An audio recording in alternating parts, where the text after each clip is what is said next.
तो फ्रेंड देख सकते हो आज काफ़ी ज़बरदस्त पानी गिर रहा है और हमारे इधर अहिलापुर में और इधर पूरा हमारे अन्ना देख सकते हो भर गया है। अक्कू भाँच आ रहा है इधर से और नाली को देख सकते हो कैसे चल रहा है। हमारे घर में इधर से पानी आ रहा है पूरा और इधर भी पूरा भर गया चुका है और उधर भी अगर देख सकते हो पूरा यहाँ से वहाँ तक। और नाली को देख सकते हो कैसे चल रहा है पूरा यहाँ से वहाँ तक।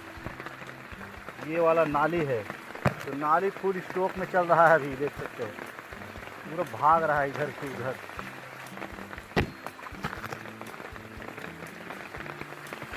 तो नाली इस प्रकार का भाग रहा है। ये वाला दुकान जो कि है पूरा गिर गया और दीवार भी इधर का पूरा गिर गया है और पूरा नाली जाम हो चुका है। इस वजह से पूरा इधर से भाग रहा है रोड में। तो रोड को देख सकते हो काफ़ी ज़्यादा पूरा तहलका मचा हुआ है और ये पूरा जो कि बाउंड्री है पूरा बारिश से गिर गया है। दुकान भी इधर पूरा अभी अभी जस्ट गिरा है, 5 मिनट हुआ है गिरा हुआ।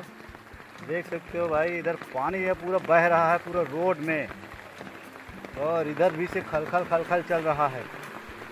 पूरा सेफ्टी कुफ्टी पूरा बह गए है, दुकान भी बह गया पूरा और इतना रफ्तार से पानी जा रहा है। अहिलापुर में दबा के 1.5-2 घंटा पानी गिर गया।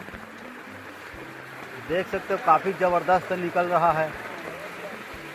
पूरा गिर गया, ये पूरा गिर गया। और भाई कैसा लगा भाई वीडियो कमेंट में ज़रूर बताना। किस किस के गांव में अभी बरसात के माहौल में पानी गिर रहा है कमेंट करके ज़रूर बताएं। और हमारे यहाँ देख सकते हैं इधर नाली को पूरा हमारे रूम के अंदर भी जा रहा है बारिश और पूरा नाली भी फुल स्टॉक में चल रहा है इधर। क्या बताएं आज बहुत बारिश हुआ दबा के हम लोग भीगते हुए आए हैं। उसका भी वीडियो ये भी गिर जाएगा। हाँ कुछ नहीं करेगा, इधर भी गिर सकता है, कोई भी पता नहीं है। हाँ ये तोड़ दिया नहीं तो गिर जाता और ये लोग अभी काम करके आ रहे हैं, देख सकते पूरा भीग गया है बारिश में।